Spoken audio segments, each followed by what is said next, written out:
Hello दोस्तों, तो कैसे हैं आप सब लोग। आज मैं एक बहुत ही अलग सी मूवी को एक्सप्लेन करने वाली हूँ जिसका कॉन्सेप्ट काफी हटके है। कहानी की शुरुआत में हमें एक अजीब सी जेल को दिखाया जाता है। यहाँ पर बहुत सारा स्वादिष्ट खाना बन रहा था और ये सब देखकर ऐसा लग रहा था कि जैसे मानो आज इस जेल में पार्टी हो। लेकिन हर रोज यहाँ पर ऐसा ही खाना बनता है। इस जेल में लगभग 100 फ्लोर हैं और हर एक फ्लोर में कैदियों को उनके जुर्म के हिसाब से रखा जाता है। अब यहाँ पर एक प्लेटफॉर्म होता है और उस प्लेटफॉर्म के ऊपर सारा स्वादिष्ट खाना रखा जाता है। उस खाने को सबसे पहले जो सबसे टॉप में फ्लोर होता है, उस फ्लोर पर उन कैदियों को सर्व किया जाता है और आपके पास इस खाने को खाने के लिए सिर्फ 2 ही मिनट होते हैं। उसके बाद में ये फ्लोर नीचे वाले कैदियों के सेल में शिफ्ट हो जाता है और इसी तरह से ये प्लेटफॉर्म धीरे धीरे नीचे जाता रहता है और सबसे ऊपर वाले जो कैदी होते हैं वो सबसे अच्छा खाना खा पाते हैं। और दोस्तों, जैसे जैसे प्लेटफॉर्म यहाँ पर नीचे जाता है, खाना गंदा होना और खत्म होना शुरू हो जाता है और इसीलिए जो कैदी सबसे नीचे रहते हैं कभी कभी उन्हें तो खाना ही नहीं मिलता है। इसी बिल्डिंग के 48 फ्लोर पर हमें 2 कैदियों को दिखाया जाता है। इनमें से एक कैदी का नाम गौरी होता है जो कि दिखने में बहुत ही सभ्य लगता है और जो दूसरा कैदी होता है उसका नाम होता है ड्रीमा। दरअसल दोस्तों, यहाँ पर वो कैदी होते हैं जिन्होंने कभी कोई जुर्म नहीं किया है, लेकिन वो सब यहाँ पर अपनी मर्जी से आए हुए होते हैं क्योंकि इन सब को कोई ना कोई ऐसी बुरी आदत है जिससे ये सब लोग छुटकारा पाना चाहते हैं। जैसे कि गौरी को यहाँ पर बहुत ज्यादा स्मोक करने की आदत है,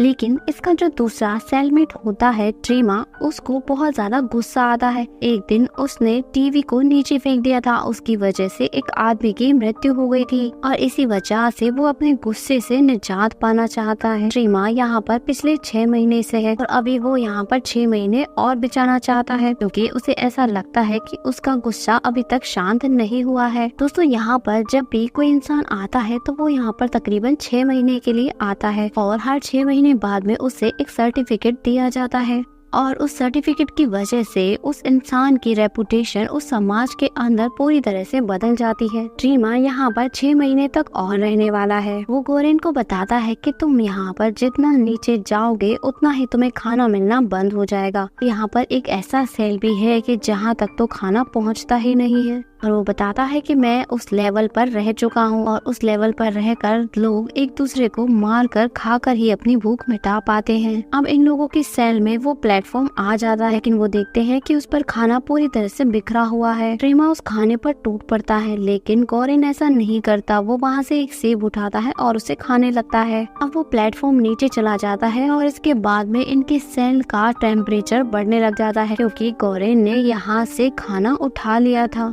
दोस्तों, यहाँ पर एक रूल होता है कि अगर किसी ने भी प्लेटफॉर्म से खाना उठाया तो उनके सेल का टेम्परेचर या तो बहुत ही ज्यादा बढ़ा दिया जाएगा या फिर टेम्परेचर बहुत ही ज्यादा कम कर दिया जाएगा और ये टेम्परेचर जब तक रहेगा तब तक वो खाना वापस नहीं लौटा देता। और साथ ही यहाँ पर एक और रूल होता है, हर महीने में यहाँ पर कैदियों को सफल किया जाता है, यानी कि नीचे वालों को ऊपर किया जाता है और ऊपर वाले कैदियों को नीचे। इसीलिए यहाँ पर किसी को नहीं पता होता है कि अगले महीने वो लोग कौन से सेल पर जाएंगे, कौन से फ्लोर पर रहेंगे। अब गोरेन को यहाँ पर कुछ दिन बीत चुके थे। अब अगले दिन जब वो प्लेटफॉर्म वहाँ पर आता है तो उस पर एक लड़की बैठी हुई थी।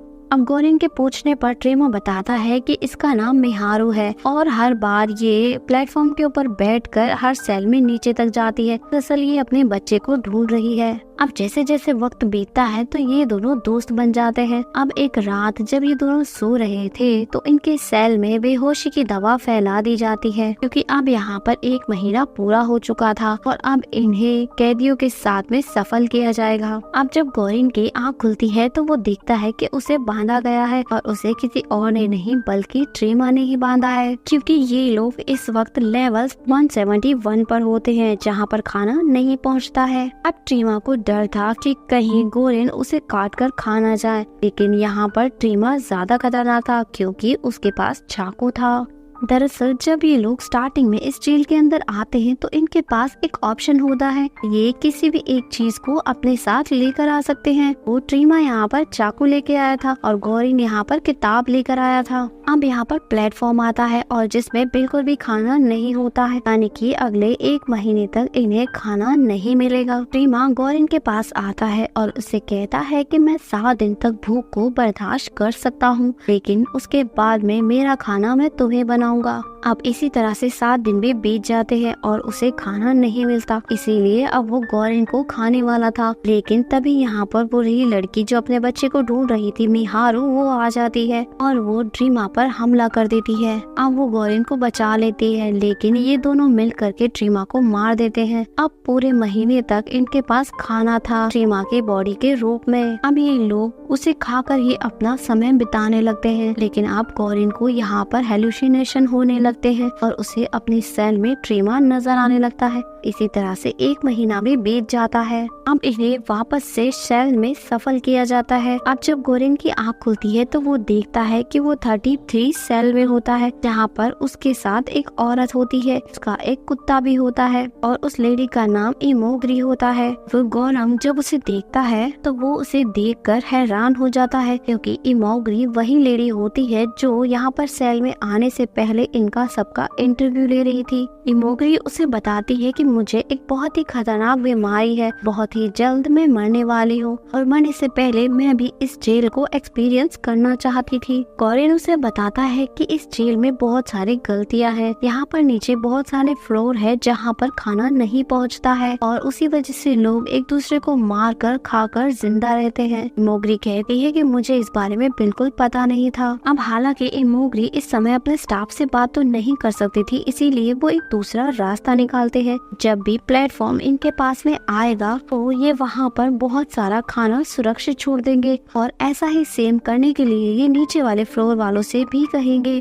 कि इसी तरह नीचे वालों को भी खाना मिल सके। लेकिन इनकी ये बात कोई भी नहीं मानता है, क्योंकि इनसे जो नीचे लोग थे वो पहले इससे भी बहुत नीचे रह चुके थे और उन्होंने बहुत वक्त वहाँ पर बिना खाए बिताया हुआ था, इसीलिए वो जितना मन चाहे अब वो खाना चाहते थे। अब ऐसे ही 15 दिनों तक ये लोग उन्हें समझाने की कोशिश करते हैं, लेकिन उनकी बात कोई नहीं मानता। अब एक दिन प्लेटफॉर्म जब वहाँ पर आता है, गौरीन उनसे कहता है कि अगर तुमने खाने को फैलाया और हद से ज्यादा खाना खाया, मैं तुम्हारे खाने के ऊपर यूरिन कर दूंगा, जिसकी वजह से तुम भी इस खाने को नहीं खा पाओगे। और अब फाइनली इसीलिए वो खाने को खराब नहीं करते हैं और लिमिट में खाते हैं और गौरीन नीचे वालों से भी ऐसा ही करने को उनसे कहने को कहता है, क्योंकि उनके हिसाब से ऐसा करने से खाना नीचे 200 लेवल तक पहुंच सकता था। लेकिन गौरीन अपने से ऊपर वालों से ऐसा करने के लिए नहीं कह सकता था, क्योंकि उनसे बात मनवाने के लिए उसके पास कोई रास्ता नहीं था। अब एक दिन जब उनके सेल में वो प्लेटफॉर्म आता है तो वहाँ पर मिहारू होती है, जिसकी हालत बहुत ज्यादा खराब हो चुकी थी। अब गौरीन उसकी सेवा करता है, उसकी देखभाल करता है, लेकिन यहाँ पर इमोग्री का जो डॉग होता है वो प्लेटफॉर्म पर से कुछ खाना उठा लेता है, की वजह से इनकी सेल का टेम्परेचर बहुत ही ज्यादा डाउन हो जाता है। अब यहाँ पर सब कुछ नॉर्मल करने के लिए गौरीन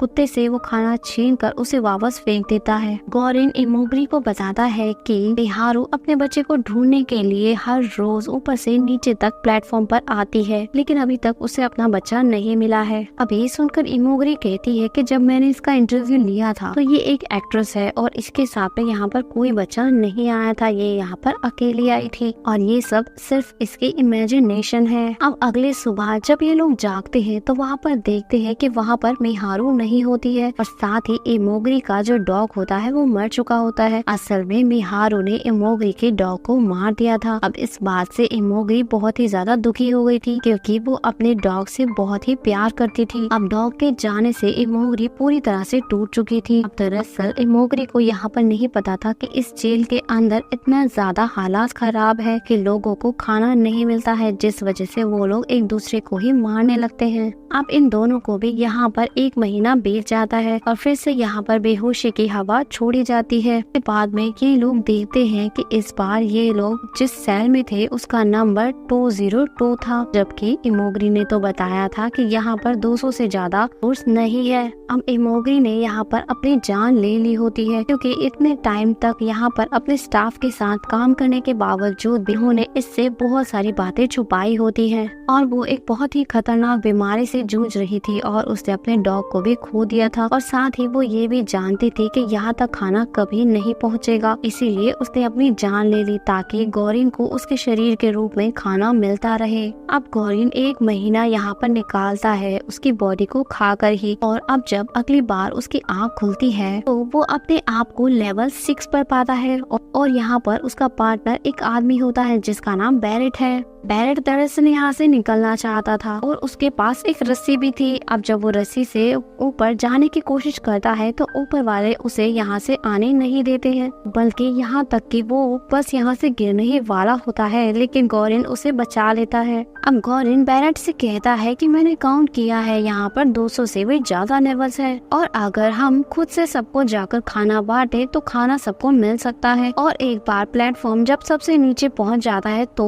वो बहुत ही तेजी से ऊपर आता है, तो हम उस प्लेटफॉर्म पर बैठकर ऊपर जा सकते हैं। अब अगले दिन जब प्लेटफॉर्म आता है तो वो दोनों बड़े बड़े रॉड्स लेकर उस प्लेटफॉर्म पर चढ़ जाते हैं और वो लोग पहले 50 फ्लोर तक किसी को भी खाना नहीं देते हैं, क्योंकि उन लोगों ने एक दिन पहले ही खाना खाया होता है। अब 50 फ्लोर से नीचे ये लोग खाना बांटना शुरू करते हैं और धीरे धीरे ये खाना बांटते हुए नीचे पहुँचते हैं, जहाँ पर ये देखते हैं कि एक आदमी मिहारू को मार रहा होता है। अब ये दोनों मिहारू को बचाने की कोशिश करते हैं लेकिन बचा नहीं पाते और इसी दौरान ये दोनों भी काफी घायल हो जाते हैं। अब ये लोग वापस से प्लेटफॉर्म पर चढ़कर नीचे जाने लगते हैं। अब नीचे इन्हें एक बहुत ही समझदार इंसान वॉइस मैन मिलता है जो उन दोनों से कहता है कि तुम एक डिश को बहुत ही सेफली रखना और उस डिश को तुम्हें ऊपर अथॉरिटी तक पहुंचाना होगा, और जब उन लोगों को वो डिश मिलेगी तो वो लोग समझ जाएंगे कि सभी कैदियों के अंदर अब एकता आ चुकी है और वो इस माहौल में पूरी तरह से रहना सीख चुके हैं और ये इनके लिए और ये उनके लिए एक तरह का मैसेज होगा। अब ये दोनों उसकी बात मान लेते हैं और ये किसी तरह से एक डिश को सेफ रखते हैं। अब ये लोग नीचे जाने लगते हैं। अब गौरीन यहाँ पर सोच रहा था कि शायद यहाँ पर 250 तक ही लेवल्स होंगी, लेकिन 250 लेवल्स के बाद भी ये प्लेटफॉर्म नहीं रुक रहा था और बहुत नीचे जा रहा था। लेकिन यहाँ पर सेल्स में कोई भी इंसान नहीं होता है, क्योंकि यहाँ पर इतने नीचे तक आज तक कोई भी नहीं आया था, और अगर कोई इंसान इतना नीचे आया भी होगा तो वो कभी भी जिंदा नहीं बच सकता है। अब इसके बाद में प्लेटफॉर्म 333 तक आकर रुक जाता है। अब ये दोनों प्लेटफॉर्म से नीचे उतर जाते हैं, लेकिन उसके बाद भी ये प्लेटफॉर्म और भी नीचे चला जाता है। अब जिसका मतलब ये था कि ये दोनों इस प्लेटफॉर्म पर फंस चुके हैं। अब ये लोग यहाँ पर बेड के नीचे एक बच्चे को देखते हैं और इन्हें लगता है कि ये बच्चे मिहारू की बेटी बच्ची पूरी तरह से सुरक्षित और साफ सुथरी होती है। अब जो डिश इन्होंने एक बचा कर रखी हुई थी, ये लोग इस बच्चे को ये डिश खाने के लिए दे देते हैं। और दूसरी चीज, रूल्स के हिसाब से यहाँ पर टेम्परेचर को कम या ज्यादा होना चाहिए था, लेकिन ऐसा नहीं होता। इसका मतलब ये है कि यहाँ पर कोई भी रूल्स अप्लाई नहीं होते हैं। अब ये दोनों बहुत ही ज्यादा थके हुए थे तो ये लोग सो जाते हैं। अब सोते हुए गौरीन को एक सपना आता है जिसमें उसका दोस्त बैरेट उसे कह रहा था कि वो डिश कोई मैसेज नहीं है, बल्कि ये बच्ची ही मैसेज है और हमें इस बच्ची को ऊपर भेजना होगा। जब गौरीन को होश आता है तो वो देखता है कि उसका दोस्त बैरेट मारा जा चुका है। अब अगले दिन जब वो प्लेटफॉर्म वहाँ पर आता है तो गौरीन उस बच्ची को लेकर उस प्लेटफॉर्म पर बैठ जाता है और वो प्लेटफॉर्म और भी ज्यादा नीचे आने लगता है और फाइनली वो प्लेटफॉर्म पहुँच जाता है लेवल 0 पर। अब जब गौरीन उस प्लेटफॉर्म से उतरकर इधर उधर देख रहा था तो तभी उसे हेलुसिनेशन होने लगती है। तो उसे वहाँ पर अपना पुराना साथी ट्रीमा नजर आता है और ट्रीमा उससे कह रहा था कि मैसेज को किसी और की जरूरत नहीं है, बल्कि उसे अकेले ही जाना होगा। इसीलिए गौरीन उस प्लेटफॉर्म पर नहीं चढ़ता है और थोड़ी ही देर बाद में हम देखते हैं कि वो प्लेटफॉर्म बिजली की रफ्तार से ऊपर चला जाता है और अब शायद गौरीन यहीं पर 0 लेवल पर अपना दम तोड़ देगा, क्योंकि यहाँ पर इसे कोई खाना नहीं मिलने वाला है। और दोस्तों, इसी के साथ ही मूवी यहीं पर एंड हो जाती है। मैं मिलती हूँ आपसे इसकी अगले वीडियो में। Thanks for watching. मूवी के स्टार्टिंग में हम देखते हैं कि बहुत से लोग अपना इंटरव्यू दे रहे होते हैं और उनसे उनके फेवरेट फूड के बारे में पूछा जाता है। अब इन्हीं सब में हम मूवी के मेन कैरेक्टर प्रेम पुआन को भी देखते हैं, जो यहाँ पर आई थी अपने गिल्ट को दूर करने के लिए, क्योंकि ये अपने आप को एक बच्चे की मौत का जिम्मेदार समझती है। यहाँ पर आने से पहले वो एक स्कल्पचर आर्टिस्ट थी और उसने एक बहुत बड़ा उसने जानवरों के खूंखार रूप के ऊपर एक स्कल्पचर बनाया हुआ था और उसने वहाँ पर अपने बॉयफ्रेंड को भी इनवाइट किया था। बॉयफ्रेंड का बेटा खेलते हुए उस स्कल्पचर से टकरा जाता है और उसकी एक नोक उसके आंख में घुस जाती है, जिस वजह से उसकी जान चली जाती है। यहाँ पर प्रेम पुआन उसकी मौत का जिम्मेदार अपने आप को इसलिए मान रही थी क्योंकि उसने ही उस स्कल्पचर के आगे बैरियर लगाने से मना किया था। अब यहाँ पर इसका सेलमेट होता है एक मोटा सा आदमी, जिस दरमियान एक मैथमेटिशियन है। उसके इस मैथ के जुनून ने उससे उसकी फैमिली और सब कुछ छीन लिया था, क्योंकि कुछ टाइम पहले ही उसके दिमाग में एक मैथ का नया इक्वेशन आया था, जिसको सॉल्व करने के लिए उसने बहुत समय वेस्ट कर दिया और आज तक भी ये उसे सॉल्व नहीं कर पाया था। वो प्रेम पुआन से भी इसे सॉल्व करने के लिए कहता है। इक्वेशन थी -1 का अंडर रूट क्या होगा। प्रेम पुआन उसे कर कहती है कि ये तो नामुमकिन है। अब वो उससे कहता है इन्हीं सब से पीछा छुड़वाने के लिए वो यहाँ पर इस जेल में आया है। फिर इसके बाद में हम यहाँ पर एक मास्टर को देखते हैं, जो कि इस पूरी जेल को ऑर्गेनाइज कर रहा था। वैसे तो मेनली इस जेल को किसने बनाया है अभी तक वो नहीं दिखाया गया, लेकिन ये जो मास्टर होता है वो भी यहाँ पर एक कैदी ही था। लेकिन सभी लोग यहाँ पर इसकी बात माना करते थे और इसके बनाए हुए रूल्स को फॉलो किया करते थे। ये जेल एक बहुत बड़ी बिल्डिंग होती है या इसके अंदर तकरीबन 362 से भी ज्यादा फ्लोर थे और डेली खाना मिलना ऊपर से शुरू होता था। अब मास्टर का जो ग्रुप था, जिसे कि लॉयलिस्ट कहा जाता था, वो लोग ध्यान रखा करते थे कि हर फ्लोर पर सभी को बराबर से खाना मिले। लेकिन दूसरी की तरफ कुछ इस तरह के लोग भी होते हैं जिन्हें दूसरों के खाने से कोई मतलब नहीं होता। वो बस चाहते हैं कि हमारा पेट भर जाए। इसीलिए इस वजह से कभी कभी खाना 100वें फ्लोर तक ही खत्म हो जाया करता था और जिस वजह से नीचे के फ्लोर वालों को भूखा ही रहना पड़ता है। जो लोग दूसरों के खाने की परवाह नहीं करते हैं उनके ग्रुप को बारबेरियंस कहा जाता है। अब बारबेरियन ग्रुप वाले लोग जो होते हैं वो बहुत ही खतरनाक होते हैं, क्योंकि वो खाने के लिए किसी की भी जान ले सकते हैं और ज्यादातर निचले प्लेटफॉर्म वाले लोग वो तो भूख से मर ही जाते हैं। अब जो यहाँ पर मास्टर होता है वो इस चीज का ख्याल तो रखता ही है कि सभी लोगों को बराबर से खाना मिले, यहाँ तक कि वो कभी कभी 1 महीने तक खुद भी खाना नहीं खाता है ताकि उसके गोश्त को खाकर बाकी लोग जिंदा रह सके। और दूसरी चीज, लॉयलिस्ट ग्रुप के लोग अगर इनके रूल्स को फॉलो नहीं करते हैं तो या तो ये लोग इन्हें जान से मार देते हैं या फिर इन्हें बहुत ही भयानक सजा देते हैं, जैसे कि इनकी आंख निकाल लेना या फिर हाथ काट देना। अब जैसे कि मूवी की स्टार्टिंग में हमें दिखाया ही गया था कि यहाँ पर आने वाले लोगों से सबसे पहले पूछा जाता है कि उनका फेवरेट फूड क्या है, तो जब तक वो यहाँ पर रहेंगे उन्हें वही फूड खाने को मिलेगा, यहाँ तक कि वो किसी दूसरे का फूड नहीं खा सकते हैं। हाँ, लेकिन अपने सेलमेट के साथ में वो खाना एक्सचेंज कर सकते हैं, लेकिन ये भी तभी पॉसिबल हो पाता था जब ऊपर वाले उनके लिए खाना छोड़ा करते थे। अब ऊपर वाले फ्लोर वाले लोग नीचे फ्लोर वाले लोगों पर नजर रखा करते थे। अगर कोई भी रूल तोड़ने की कोशिश किया करता था या फिर किसी और का खाने की कोशिश करता था, उन्हें बहुत ही भयानक सजा दी जाती थी। और अगर कोई इस जेल के अंदर मर भी जाए तो उसका खाना किसी और को खाने की इजाजत नहीं है, बल्कि उसे तो डस्टबिन में फेंक दिया जाता है। अब फर्स्ट टाइम जब प्रेम पुआन यहाँ पर आई थी तो वो 24वें फ्लोर पर थी। यहाँ पर काफी सारा खाना आसानी से पहुँच जाया करता था और हर महीने इन जेल के अंदर लोगों को सफल किया जाता था, यानी कि ऊपर के फ्लोर वाले लोगों को नीचे और नीचे फ्लोर वाले लोगों को ऊपर भेजा जाता था और ऐसा हर महीने किया जाता था। अब ये दोनों जब 174 फ्लोर पर शिफ्ट हुए तो इनके पास में खाना बहुत कम पहुंचने लगा और दूसरी ओर लॉयलिस्ट वाले इन पर रूल भी अप्लाई कर देते हैं कि तुम्हें इस खाने में से भी और खाना छोड़ना होगा ताकि नीचे के लोग भी खाना खा सके। अब जो लोग इस रूल को नहीं मानना चाहते थे उनसे लॉयलिस्ट वाले कहते थे कि अगर एक वक्त ऐसा आएगा कि तुम भी बहुत नीचे वाले फ्लोर पर होगे, उस वक्त अगर तुम्हारे बारे में किसी ने नहीं सोचा, तुम्हारे लिए खाना नहीं छोड़ा तो तुम भूख से मर भी सकते हो। अब लॉयलिस्ट ग्रुप के लोग तो इस बात को समझ जाएगा, लेकिन बारबेरियंस नहीं, वो तो दूसरों का भी खाना खा जाया करते थे। इस वजह से लॉयलिस्ट वालों की भी कुर्बानियां जाया चली जाया करती थी।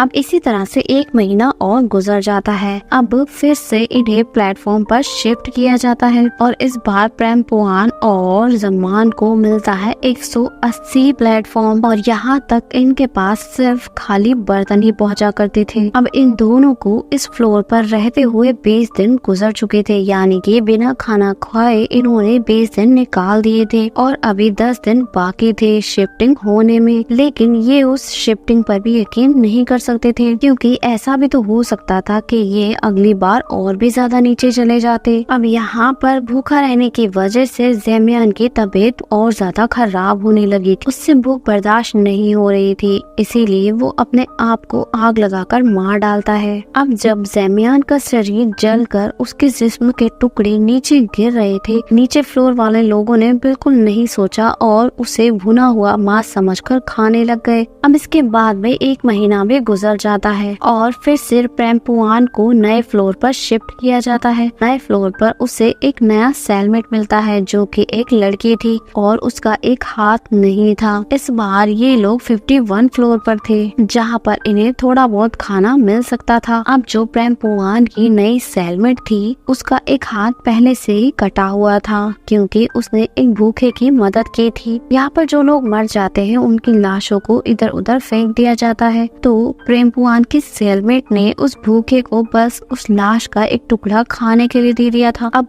जिसने वो गोश्त खाया था उसकी आंखें निकाल के उसे जान से मार दिया और इसके हाथ को काट दिया गया। अब ये दोनों बात कर ही रही थी कि तभी इनके पास में वही खाने से भरी हुई प्लेटफॉर्म आ गई थी और खुशकिस्मती से आज इनके पास खाने के लिए खूब सारा खाना था, क्योंकि इनसे ऊपर के जो भी फ्लोर वाले लोग थे वो सब लॉयलिस्ट थे जो कि नीचे सेलमेट वालों के लिए खाना बचाया करते थे। अब ये दोनों डिस्कस करने लगती है कि ये खाना वैसे तो खूब सारा है, लेकिन क्या पता ये खाना नीचे जाते जाते ये लोग उसे खराब कर दे और फाइनली किसी को खाने के लिए कुछ मिले ही ना। अब ये दोनों डिसाइड करती है कि इस खाने की हिफाजत करने के लिए ये दोनों लिफ्ट के साथ नीचे जाएंगी और इस बात का ध्यान रखेंगी कि ये खाना सबको मिले। हालांकि ये दोनों इस बात को जानती थी कि इनका नया मास्टर सेलेक्ट कर लिया गया है जो कि इस खाने का ख्याल रखेगा। अब जब नए मास्टर को इस बार में पता चलता है तो वो इन पर काफी गुस्सा होता है। प्रेमपुआन उस मास्टर से कहती है कि फूड की सिक्योरिटी के लिए लोगों का होना जरूरी है और अगर प्लेटफॉर्म के नीचे जाते जाते कोई भी बारबेरियन इस फूड को झपट सकता है तो बाकी के लोग भूखे मर सकते हैं। प्रेमपुआन यहाँ पर मास्टर को समझाने में कामयाब हो जाती है और उनके साथ में 2-4 लोगों को और लेकर वो धीरे धीरे नीचे जाने लगते हैं और फाइनली ये लोग डिसाइड करते हैं कि ये लोग बारबेरियन से लड़ेंगे और उन्हें जान से मार डालेंगे। अब हम देखते हैं कि यहाँ पर एक फ्लोर पर एक बहुत ही खतरनाक लड़ाई होने लगती है। सभी लोग एक दूसरे पर ऐसे झपट रहे थे मानो जैसे ये सभी जंगली जानवर हो और एक दूसरे को कच्चा चबाकर खा जाएंगे। लेकिन अभी तक लॉयलिस्ट के लोगों ने हार नहीं मानी थी और बारबेरियंस को हरा दिया था, क्योंकि जो बारबेरियंस थे वो बहुत ही कम लोग थे। अब जितने भी लोग सबसे नीचे वाले फ्लोर पर रहकर आ चुके थे उन्हें भूख का और भूखे लोगों का एहसास हो चुका था। अब यहाँ पर एक चीज होती है प्रेमपुआन और उसकी सेलमेट के साथ में। हालांकि इन दोनों का जो प्लेटफॉर्म था वो 51 था, लेकिन इस लड़ाई के दौरान ये दोनों किसी दूसरे फ्लोर पर ही फंस जाती हैं। अब ये दोनों बहुत ही नीचे वाले फ्लोर पर फंस चुके थे जहाँ पर खाना कभी भी नहीं पहुँचता है। प्रेमपुआन की सेलमेट उसे कहती है कि तुम फिक्र मत करो, यहाँ से निकलने का एक रास्ता और है। महीने के एंड में जब सभी कैदियों को शिफ्ट करने के लिए एक गैस फैलाई जाती है तो उससे सभी लोग बेहोश हो जाते हैं और अगर कोई उस गैस की वजह से ना सोए तो वो यहाँ से निकलने में कामयाब हो सकता है।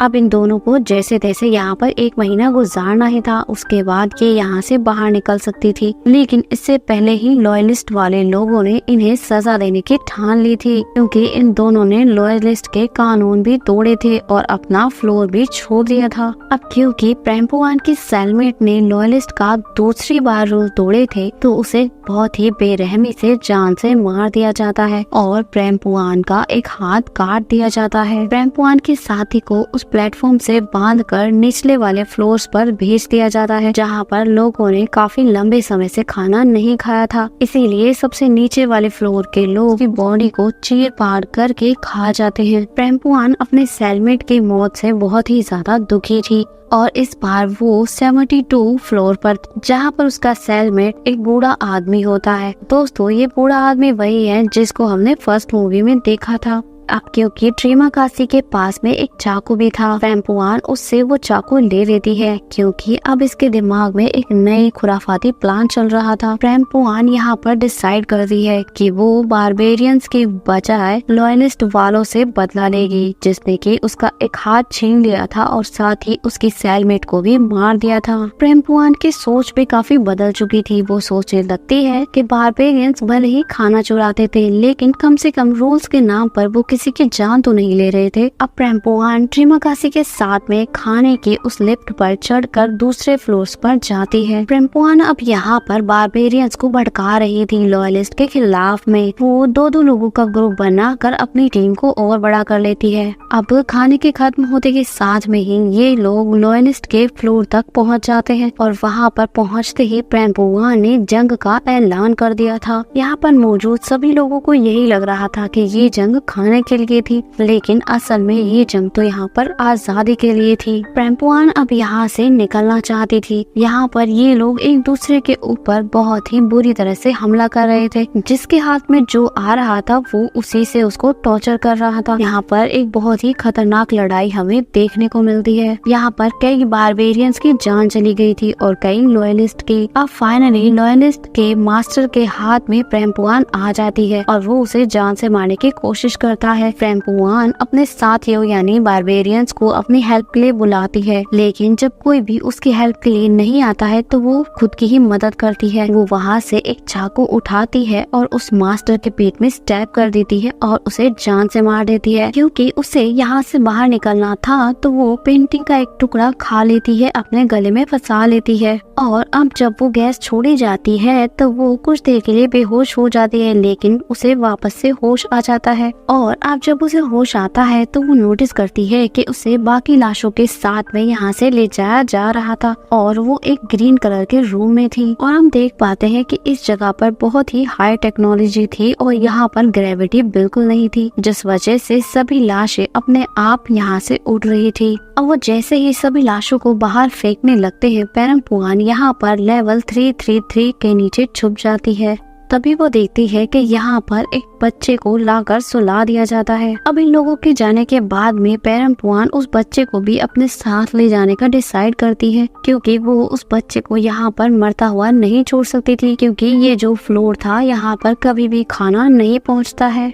अब जब वो हवा में फ्लोट करते हुए उस बच्चे को लेकर जाने लगती है तो वहाँ पर दीवारों से उसका सर टकरा जाता है। इस वजह से उसे काफी गहरी चोट लग जाती है, लेकिन जैसे तैसे करके वो उस बच्चे को उस प्लेटफॉर्म वाली टेबल पर ले आती है और उसे लेकर जाने लगती है। प्रेमपुआन अब उस बच्चे को ले करके उस प्लेटफॉर्म के साथ में इस बिल्डिंग के सबसे नीचे वाले लेवल पर पहुँच जाती है, यानी कि 0 लेवल पर। और वहाँ पर वो बहुत सारे लोगों को देखती है और उन लोगों में वो लोग भी मौजूद थे जो कि उसके साथ में थे, जैसे कि उसके साथ की सेलमेट और पहली बार जो उसे उसका सेलमेट मिला था वो भी। और ये सब कुछ देखकर साफ समझ में आ रहा था कि ये सब वही लोग हैं जो कि पहले मर चुके थे, यानी कि ये सब लोग आत्माएं थी। अब वो सभी आत्माएं प्रेमपुआन से कह रही थी कि तुम्हारा सफर सिर्फ यही तक था और वो इस बच्चे को यहाँ से अकेले ही जाने दे। और दोस्तों, यहाँ पर इस स्टेज पर हमें समझ में आता है कि प्रेमपुआन तो बहुत पहले ही मारी जा चुकी है, यानी कि प्रेमपुआन उस दौरान मरी होगी जब वो उस बच्चे को फ्लोट करते हुए ला रही थी और उसका दीवार से सर टकरा गया था। अब वो प्लेटफॉर्म बच्चे को लेकर बिजली की रफ्तार से ऊपर चला जाता है और जिसके बाद में हम देखते हैं कि कई सारे लोगों को यहाँ पर दिखाया जाता है जो कि उस खाने के प्लेटफॉर्म पर मौजूद थे एक बच्चे के साथ में, यानी कि यहाँ पर बहुत सारे लोग पहुँचे होंगे उस बच्चे के साथ में जिन्होंने यहाँ से भागने की कोशिश की होगी, जिन्होंने जिन्होंने भी भागने की यहाँ से कोशिश की थी, हमेशा उनके पास एक बच्चा हुआ करता था। जिसके बाद में हम दोस्तों मूवी प्लेटफॉर्म 1 वाले सीन को हम यहाँ पर देखते हैं, जहाँ पर गोरेन और ट्रीमा काशी होते हैं और गोरेन उसी बच्चे के साथ में था जो कि प्लेटफॉर्म 1 में हमने देखा था। और अब हम समझ सकते हैं कि वो बच्चे वहाँ पर कैसे पहुँची होगी। यहाँ पर इस सिस्टम को मैनेज करने वाले लोगों ने ही इसी बच्चे की तरह उसे भी वहाँ पर पहुँचाया होगा और जहाँ पर वो गोरेन से मिली थी। और दोस्तों तभी हम शॉकिंगली देखते हैं कि गोरेन को यहाँ पर पेरम्पुआन की आत्मा नजर आती है, जो दोनों एक दूसरे से गले लगते हैं। और यहाँ पर दोस्तों ये दोनों एक दूसरे को पहले से ही जानते हैं और शायद पेरम्पुआन का वो बॉयफ्रेंड यही रहा होगा, जो कि यहाँ पर पेरम्पुआन की वजह से ही आया था और उसने अपना असली रीजन कभी किसी को बताया ही नहीं। और दोस्तों इसी के साथ में ये मूवी यहाँ पर एंड हो जाती है।